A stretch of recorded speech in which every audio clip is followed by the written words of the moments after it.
말씀을 소개해 드리겠습니다. 이 시간 여러분과 함께 나눌 말씀은 십계명입니다. 출애굽기 20장에 나오는 십계명에 대해서 여러분 십계명은 다 들어보셨죠? 네, 10가지 계명. 지난번에 우리가 하나님이 왜 율법을 주셨는지에 대해서 좀 말씀을 드렸습니다. 네, 하나님이 은혜로 우리를 이렇게 돌아보다 보니까 너무나 배은망덕해가지고 자기가 하나님의 이 큰 은혜에 대해서 감사할 줄도 모르고 늘 그냥 불평하고 원망하고 조금만 어려우면은 하나님을 향해서 삿대질하는 이러한 인생들을 보면서 정말 우리가 받을 자격이 전혀 없는데도 불구하고 하나님이 과분한 그 은혜를 베풀고 계시다고 하는 것을 이것을 좀 일깨워 줄 필요가 있었어요. 그래서 하나님이 율법을 주신 것입니다.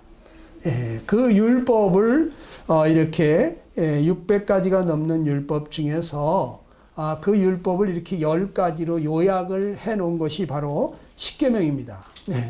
자, 십계명을 주신 배경에 대해서 한번 같이 읽어보겠습니다. 출애굽기 19장 3절로 6절입니다. 시작. 내가 애굽 사람에게 어떻게 행하였음과 내가 어떻게 독수리 날개로 너희를 업어 내게로 인도하였음을 너희가 보았느니라.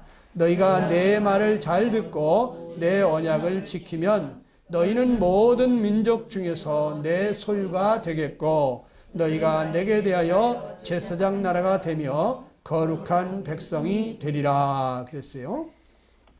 하나님께서 일방적으로 은혜를 베푸시다가 이제 하나님께서 계약을 맺으시는 내용이죠. 계약은 쌍방간에 서로 조건이 갖춰지면 그 조건에 맞는 이 보상을 해주는 거죠. 그래서 하나님이 이러이러한 율법, 계약을 너희들이 잘 지키겠느냐? 그거 잘 지킨다면 내가 너희에게 이렇게 복을 주겠다 하시는 건데 이스라엘 백성들이 어떻게 했어요? 다 같이 일심으로 우리가 그대로 지킬 테니까 우리에게 말씀하십시오 하고 이렇게 했습니다. 정말 잘 지킬 수 있을런지 모르겠어요. 아무튼 하나님께서 애굽에서 이스라엘 백성들을 독수리가 그 날개로 새끼를 업어 나르는 것 같이 말이죠. 그렇게 홍해 바다를 마른 땅 밟듯이 건너가게 했어요.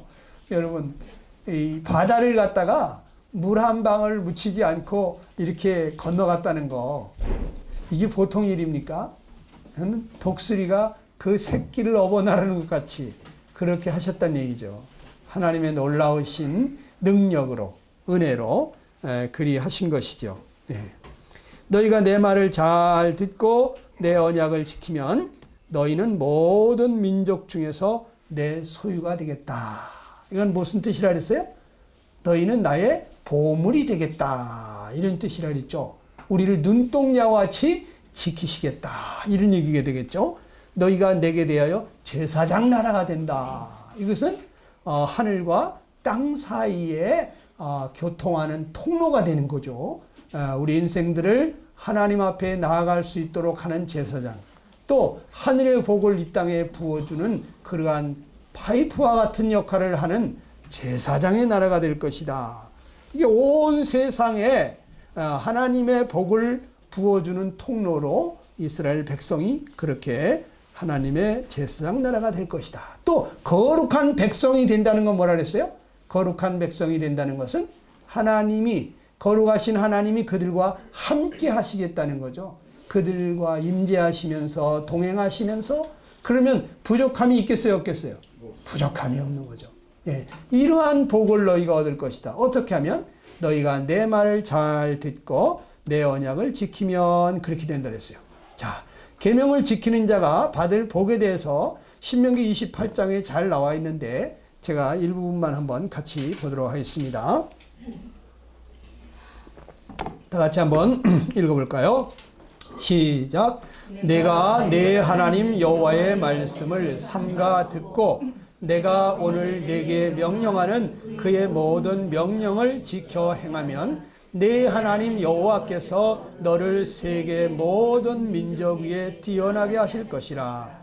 내가 네 하나님 여호와의 말씀을 청종하면 이 모든 복이 내게 임하며 내게 이르르니 성읍에서도 복을 받고 들에서도 복을 받을 것이며 내 몸의 자녀와 내 토지의 소산과 내 짐승의 새끼와 소와 양의 새끼가 복을 받을 것이며 네 광주리와 떡반죽 그릇이 복을 받을 것이며 내가 들어와도 복을 받고 나가도 복을 받을 것이니라.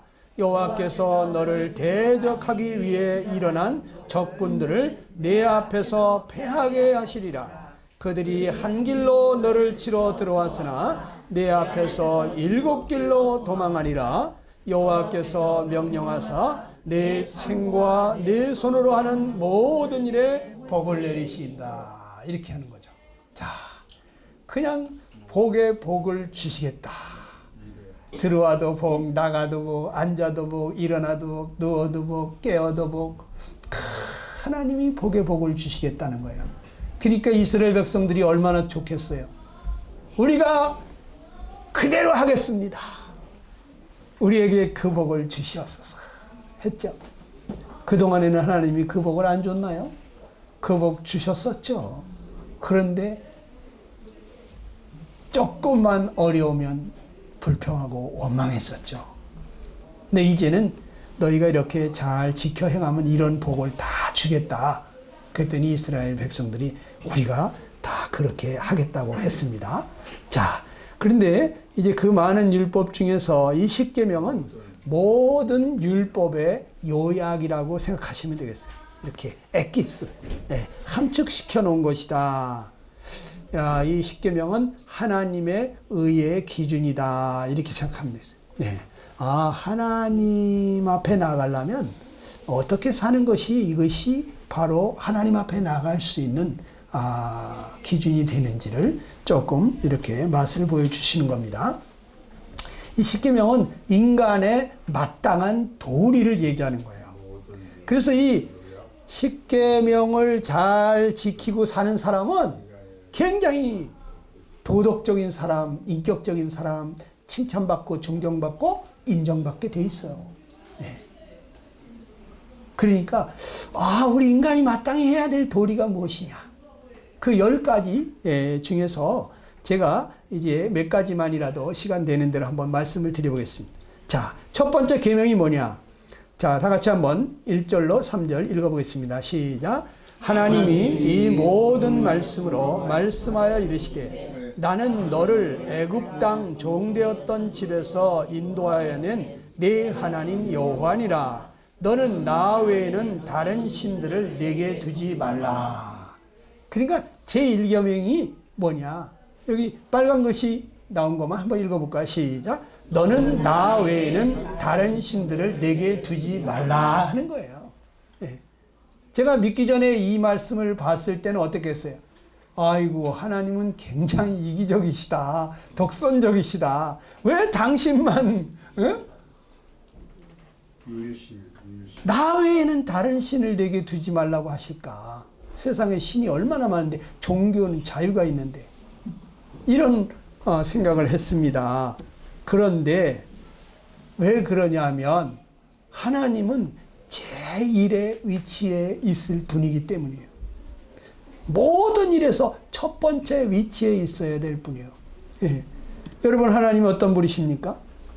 이스라엘 백성들 그 애굽에서 종살이하고 있을 때 무슨 소망이 있었어요? 노예 생활을 했다고. 맨날 채찍 맞으면서 아침부터 저녁까지 부역에 끌려다니면서 고생하면서 겨우 살 정도의 먹을 것을 얻었다고. 예. 그들에게 아무 소망이 없었어요. 종들이에요, 종. 그런데 이들을 거기에서부터 건져내 주신 거예요. 하나님이 이들에게 소망을 주신 거예요. 예. 아무 소망 없던 자에게 하나님이 소망을 주신 거예요. 여러분, 소망이라는 것은 굉장히 좋은 것입니다. 소망이 없는 사람은 불행한 거예요. 행복한 사람의 세 가지 조건이 있다는데 그 중에 하나가 소망이 있는 거예요. 나는 희망이 있어, 소망이 있어. 그런 사람은 삶에 의욕이 있는 거예요. 입가에 미소가 있는 거예요. 기쁨이 있는 거예요. 노래, 콧노래가 나오는 거예요. 소망이 있어요. 예. 소망이 없는 사람,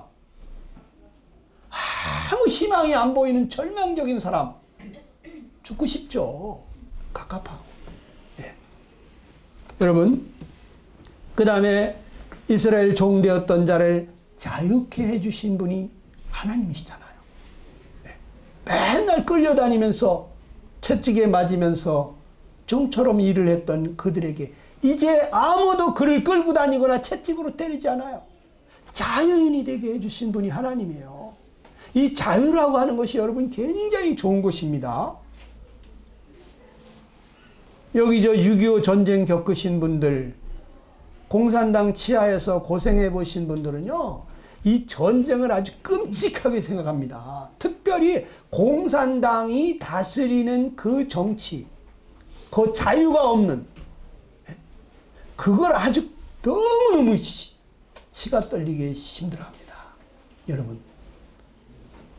그런데 이제 아무도 억압하지 않는, 아무도 감시하지 않는, 아무도 고문하지도 않고 채찍으로 때리지도 않고 이 자유인이 되게 해주신 분이 하나님이에요.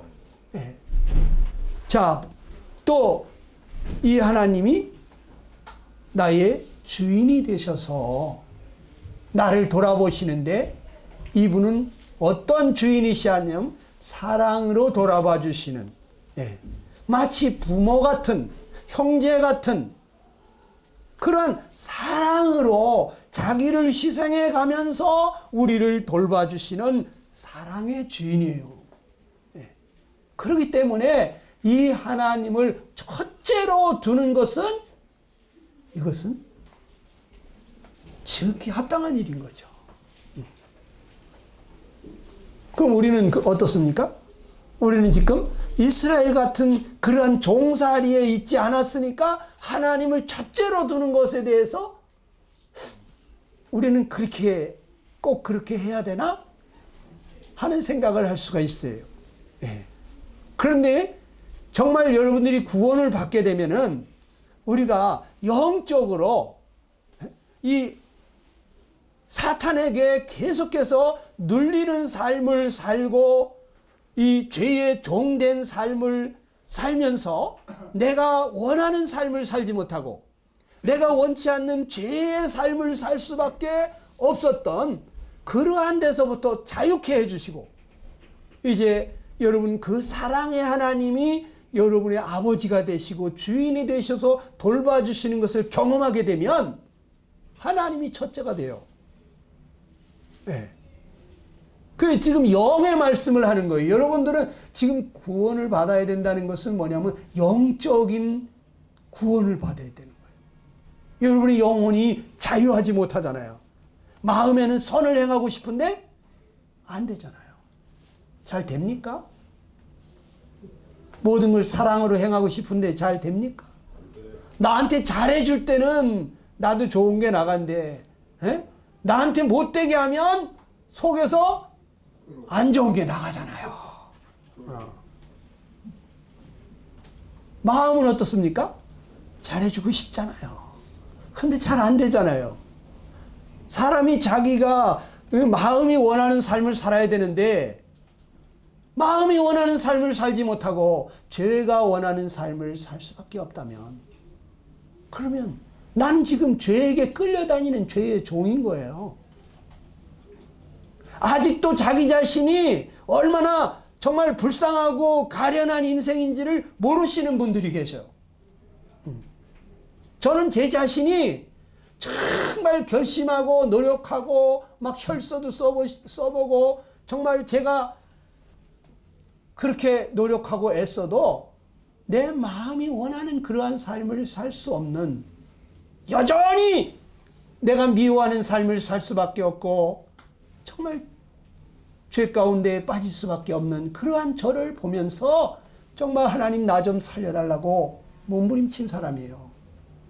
여러분, 사람이 자기 마음대로 살아야 되는데 죄 마음대로 살아. 이거 불행한 거예요. 근데 우리가 이 죄로부터 자유케 해주시는 분,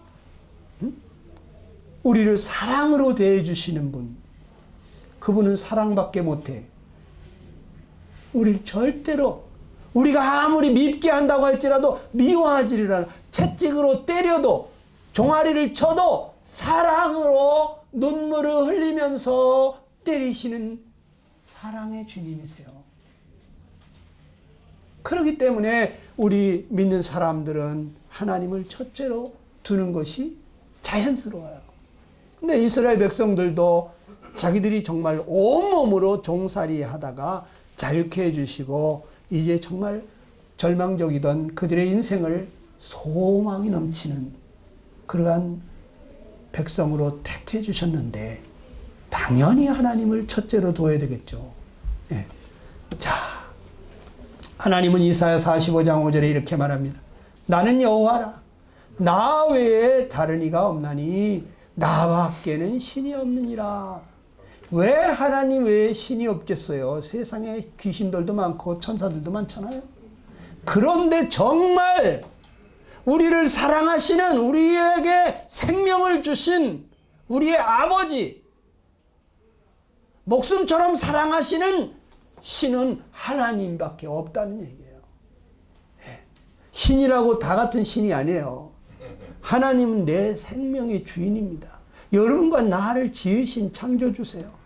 여러분, 하나님만이 나의 아버지가 되시는 것입니다. 여러분, 예배가 뭔지 아세요? 예배 드린다. 예배는요, 이 워스라는 가치에서부터 파생된 말이에요. 예. 워십. 이것은 워스에서 나온 건데, 유일하신 하나님만이 예배를 받을 가치가 있는 분이기 때문에, 그래서 우리는 하나님을 예배하는 것입니다. 예배. 아무에게나 예배하면 안 되는 거예요.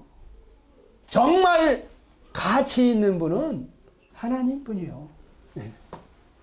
어떤 아버지가 6.25 때 피난하면서 자식한테 그렇게 얘기했답니다. 아들아, 이 어린아들이 그때 뭐 5살이라나 그 어린아들을 보고 아빠 여 허리띠 꽉 잡어.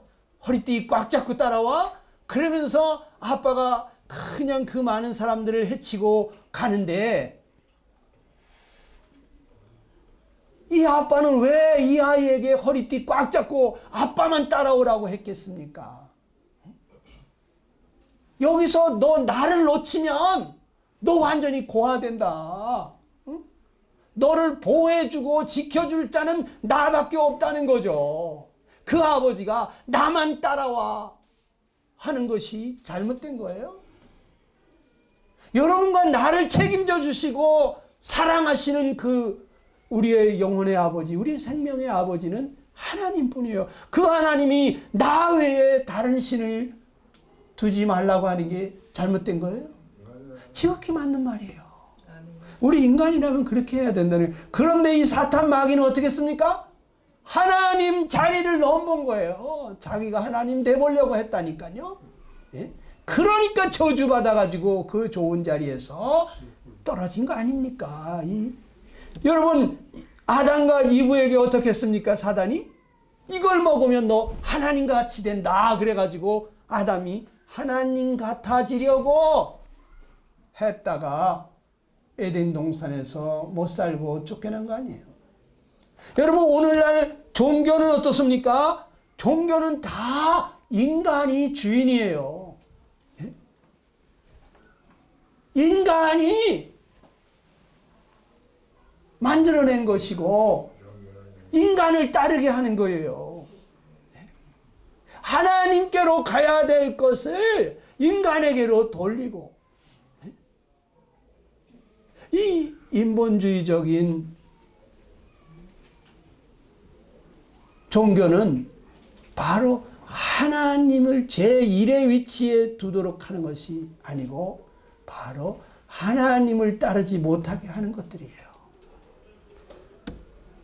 여러분 제2계명을 뭐라고 그랬습니까? 우리 한번 같이 읽어볼까요? 출애굽기 20장 4절로 6절입니다. 시작. 너를 위하여 새긴 우상을 만들지 말고 또 위로 하늘에 있는 것이나 아래로 땅에 있는 것이나 땅 아래 물 속에 있는 것을 어떤 형상도 만들지 말며 그것들에게 절하지 말며 그것들을 섬기지 말라. 자, 여기 너를 위해서 우상을 만들지 말라.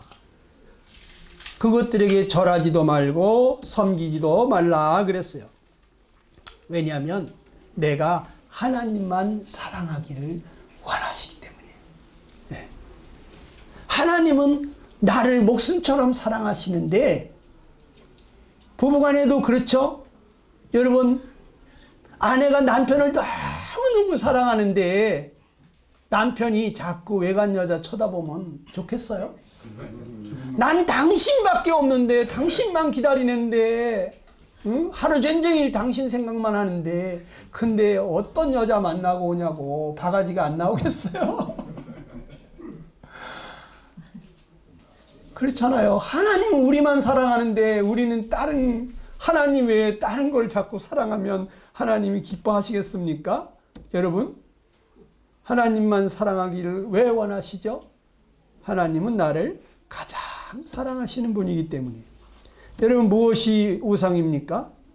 성경은 탐심이 우상이라 했어요. 탐심. 모든 우상 앞에 가서 절을 하는 사람들은 비나이다, 비나이다. 우리 집안 잘 되게 해주시고, 우리 아들 잘 되게 해주시고, 사업 잘 되게 해주시고, 건강하게 해주시고, 뭘 그렇게 해달라고 빌어요. 원하는 게 그렇게 많아요. 예? 그렇죠? 이게 뭐냐? 탐심이에요. 탐심. 네. 탐심을 보고 우상 숭배라고 성경은 가르쳐주고 있어요. 모든 우상을 섬기는 사람들, 그 앞에 가서 절을 하는 사람들은 뭐도 갖고 싶고 뭐도 갖고 싶고 그 욕구가 많아요. 네, 욕망이 많아요. 그 탐심이에요. 그런데 실제 내가 아무 형상도 만들지 아니하고 가서 절을 하지 않았어도 우리는 끊임없이 이 탐심이 일어나요. 그래서 그 탐심을 채우려고 해요. 우리 마음에 그 욕구가 채워지지 아니하면 이 불만이 가득하게 돼요. 원망이 가득하게 돼요. 이 사람 저 사람 탓을 하게 돼요. 환경 탓하고 남편 탓하고 아내 탓하고 자식 탓하게 돼 있어요. 예. 우리는 우상을 만들어 놓지 않고도 우상을 섬기는 사람들이에요. 예. 여러분, 탐심이라는 것은 하나님 한 분으로 만족하지 못하는 거예요. 예. 하나님 한 분으로 만족하는 사람은 더 이상 아무것도 바라지 않아요. 그러니까 어떤 연인들이 결혼할 때 토가상칸도 없는데, 예? 그런데 논두랑 위에다가 집단 위에다가 물 한 그릇 떠놓고 결혼식을 하잖아요. 왜? 난 당신 하나면 좋게. 더 이상 바라는 게 없어. 당신하고 같이 있으면 나는 너무너무 행복해. 부족함이 없어. 여러분, 우리 하나님 한 분으로 부족합니까? 하나님 한 분이면 좋게요. 하나님이 함께 하시면, 날 사랑하시는 그 하나님이 나와 함께 하시면 여러분 아무 부족을 모르게 돼 있어요. 이거 경험하셔야 돼.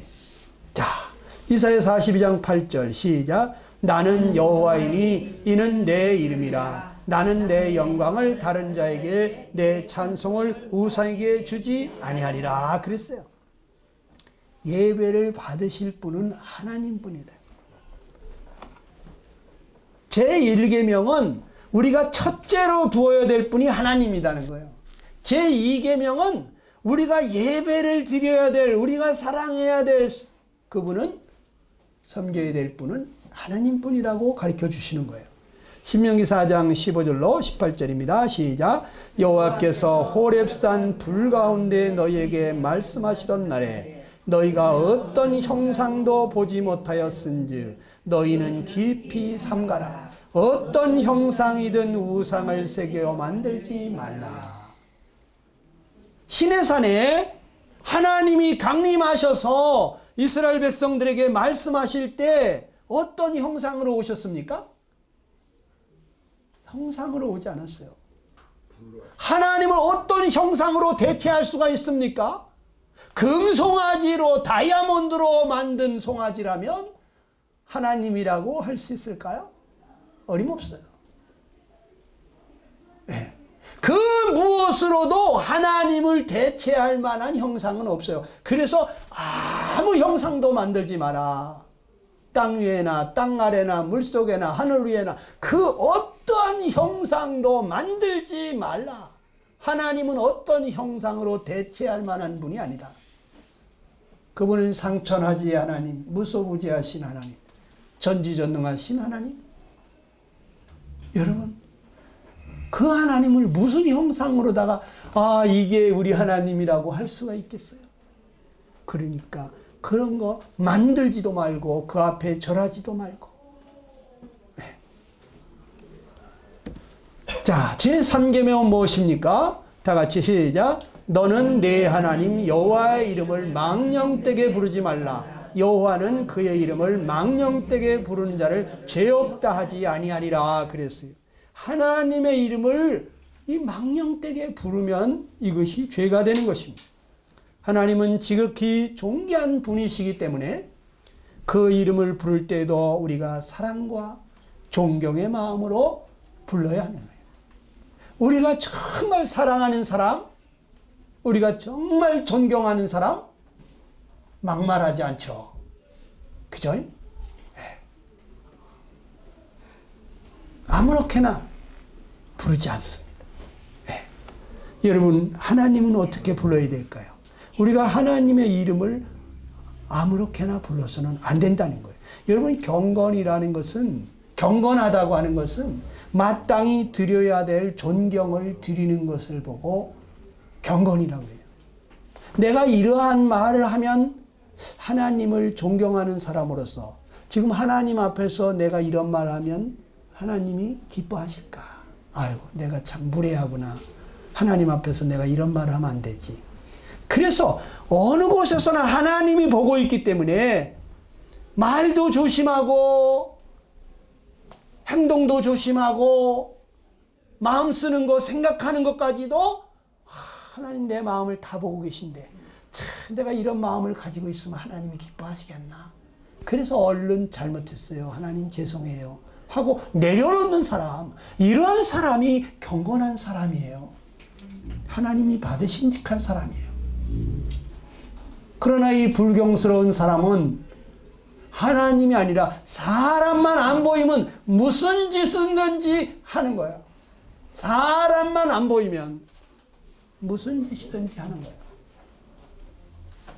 그래서 정말 하나님 경외하는 경건한 사람들은 생각만 잘못해도 내가 왜 이런 생각을 하지?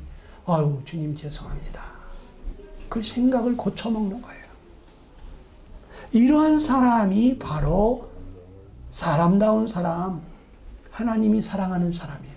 망령되게 말한다는 것은 헛되이 함부로 경솔하게 말하는 것입니다. 하나님은 지극히 존귀한 분이므로 경외하는 마음에서 나오는 진실한 말과 기도와 찬양과 감사를 드려야 될 뿐이에요. 네. 우리도 모르게 하나님의 이름으로 너를 저주한다, 악담을 하거나 농담을 하거나 희롱의 말을 하는 거, 하나님의 이름을 사용해서는 안 됩니다. 근데 오늘날 너무나 망령된 사람들이 많습니다. 하나님의 이름을 정치 연설 중에도 들먹거립니다.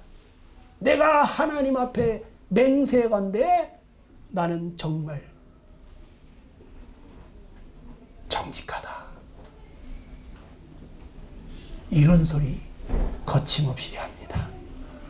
여러분, 상업 광고에서, 영화 포스터에서, TV의 개그맨들이, 그것도 개인들이 대화하는 중에 농담조로 하나님의 이름을 무례히 사용하고 있는데, 여러분, 이것은 해서는 안 될 일이라는 거예요. 그래서 사람이 해서는 안 돼요. 하나님이요 다 보고 계세요. 하나님은요 어떤 사람을 받으시는 줄 아세요? 온 땅을 두루 살펴보시면서 하나님을 경외하는 자를 찾으세요. 하나님 경외하는 사람들은 양심적인 사람들이거든요. 자기가 죄를 짓게 될 때, 죄 가운데 살 때 어떠냐면 이 마음이 괴로워요. 그래서 정말 나는 왜 이런가? 나는 왜 이거밖에 안 되는 인간인가? 하나님 나 좀 살려주십시오.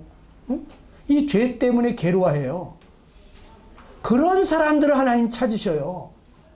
양심대로 살으려고 노력하는 사람들을 찾으세요. 자, 제4계명은 무엇입니까? 시작. 안식일을 기억하여 거룩하게 지키라. 엿새 동안은 힘써 내 모든 일을 행할 것이나 일곱째 날은 내 하나님 여호와의 안식일인즉 아무 일도 하지 말라. 이는 엿새 동안에 나 여호와가 하늘과 땅과 바다와 그 가운데 모든 것을 만들고 일곱째 날에 쉬었습니다. 그러므로 나 여호와가 안식일을 복되게 하여 그날을 거룩하게 하였느니라. 사계명은 안식일을 기억하여 거룩하게 지키라는 거예요. 안식일이 언제입니까? 여러분, 하나님께서 최초로 안식일을 선포하신 날은 창세기 2장 1절로 3절에 나옵니다. 우리 한번 같이 읽어볼까요? 시작. 천지와 만물이 다 이루어지니라. 하나님이 그가 하시던 일을 일곱째 날에 마치시니 그가 하시던 모든 일을 그치고 일곱째 날에 안식하시니라. 하나님이 그 일곱째 날을 복되게 하사 거룩하게 하셨으니 이는 하나님이 그 창조하시며 만드시던 모든 일을 마치시고 그날에 안식하셨음이니라. 그랬어요. 천지 만물을 6일 동안 완벽하게 다 만드셨어요. 천지와 만물이 다 이루니라. 더 이상 조금도 손댈 것이 없는, 고쳐야 될 것이 없는 불량품이 없어. 완벽한 거예요. 하나님이 만들어 놓으신 만물을 가만히 살펴보세요. 하나님이 안 보이면 여러분 가서 들에 피는 꽃 한 송이라도 가만히 쳐다보세요. 도대체 어떻게 이렇게 만들어 놨냐? 응? 너무 신묘막측합니다. 에? 그 암술과 수술을 만들어 놓고 거기에 꿀이 나오게 해가지고 벌이나 나비가 와서 그 꿀을 빨으면서 이 꽃가루 수분을 하게 만드시는 이 신묘막측하신 하나님. 거기 꿀이 안 나온다면 벌이나 나비가 오기나 하겠어요? 그 색깔 그 하나하나 누가 어떤 사람이 그런 색깔을 물들일 수가 있을까요? 이 땅바닥에서 맹물을 먹고 자랐는데 어떻게 저렇게 예쁜 갖가지 색깔의 꽃이 필까? 응? 어떻게 저렇게 다양한 모양이 나올까? 한 땅바닥에서 자랐는데 똑같은 햇살을 받았는데. 여러분, 하나님이 만드신 것을 가만히 보세요. 그러면 하나님이 어떠한 분이신지를 우리가 알 수 있다고 그랬어요. 네. 정 이해가 안 되면 일하다가도 하나님이 만들어 놓은 것을 가만히 쳐다보세요. 너무나 신묘막측합니다. 네. 하나님이 만드신 걸 완벽하게 끝내셨어요. 그러니까 이제 안식을 하신 거예요. 일곱째 날에는. 안식이라는 거 편안히 쉬셨다 이런 얘기죠. 네. 사람이 언제 안식을 하죠? 더 이상 할 일이 없을 때. 네. 그러니까 집에서 자기 아내를 사랑한다 그러면 또 남편을 사랑한다면 어떻게? 좀 쉬게 해주고 싶잖아요. 그쵸? 여보 아이고 일 그만하고 좀 쉬어라. 몸도 안 좋은데. 근데 말로 되는 게 아니야. 할 일이 없게 만들어야 돼. 아내가 할 일이 없게 남편이 다 해버려. 그러면 아내는 할 일이 없으니까 쉬게 되지. 그런데 입만 가지고 할 일이 저렇게 많은데, 응? 온 방안이 지저분해서 막 닦고 싶은데, 설거지는 저렇게 쌓여 있는데, 쉬라고 말로만 하면 아내는 쉬지를 못해요. 일이 없어야지 쉬지. 우리 하나님은 모든 것을 다 다 끝내셨어, 이제. 다 이루니라. 그러기 때문에 일곱째 날에 안식을 하셨다는 거죠. 여러분, 그러면서 하나님이 일곱째 날을 거룩히 지켜야 될 이유를 우리에게 알게 해주시는 거예요. 여러분, 하나님이 쉬시는데 6일 동안 하나님이 일하시고 이제 7일째 쉬시는데 자식들이 말이죠, 응? 아버지 주무시는데 바깥에서 시끄럽게 떠들면 되겠어요? 이거는 부모에 대한 효도가 아니고 공경하는 자세가 아니지. 아버님 편히 주무시게 저쪽에 동구 밖에 나가서 떠들어야지. 그렇잖아요. 하나님이 쉬시는데 그 하나님이 안식하시는 것을 깨뜨리지 말아야 돼요. 그게 자식된 인간된 도리가 아니겠어요? 그 다음에 우리 인간을 창조한 목적이 바로 안식이에요. 우리는 하나님과 함께 안식하기를 원하세요. 하나님이. 여러분, 사람을 몇째 날 만들었어요? 6번째 날에 만들었죠. 그리고 성경에 보면 뭐라 그랬어요? 저녁이 되며 아침이 되니 이는 첫째 날이니라, 이렇게 얘기하죠. 그러니까 저녁이 지나고 아침이 되었을 때 인간에게 첫째 날은 언제일까요? 바로 7번째 날인 것입니다. 7번째 날에 뭐 하고 있어요? 하나님이 안식을 하고 계세요. 하나님이 보시기에 심히 좋았더라 하는 그 작품을 인간도 쳐다보면서 와, wonderful, wonderful my father 이러면서 그 하나님과 함께 그 하나님이 다 이루어놓으신 것을 보면서 누리면서 즐기면서 감사하면서 찬양하면서 경배하면서 바로 그렇게 보내기를 원하신 거죠.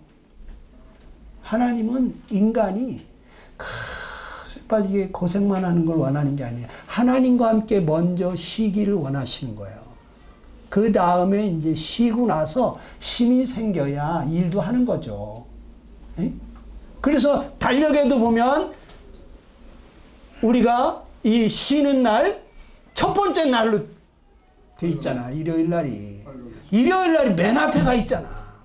응?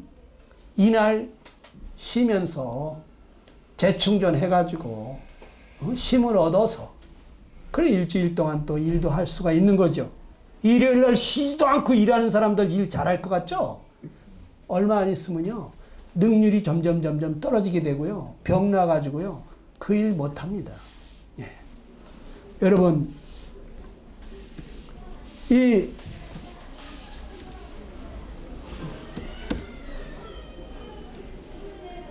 자 이제 말씀을 마쳐야 될 모양인데, 하나님이 우리에게 원하시는 건요 안식이에요. 하나님이 이루어 놓은 것을 보면서 우리가 안식하기를 원하는데, 그런데 예수님이 이 땅에 오셔가지고 뭐라 했냐면 아버지께서 일하시니 나도 일한다 그래요. 아니 아버지께서 쉬신다더니 왜 일을 해? 인간이 사탄의 꾀에 빠져가지고 죄에 빠졌잖아요. 그래서 하나님이 계속 인간을 구원하는 일을 한 거예요. 네?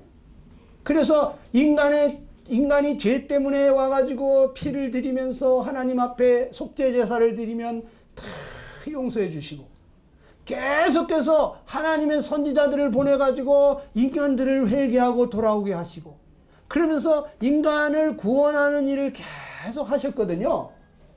그러니까 예수님이 이 땅에 오셔가지고 아버지께서 지금 일하고 계시다 이거야. 그렇기 때문에 나도 일한다는 거예요. 그런데 예수님이 십자가에서 뭐라 했냐면 다 이루었다고 그래요. 다 이루었대. 이제 다 끝났대.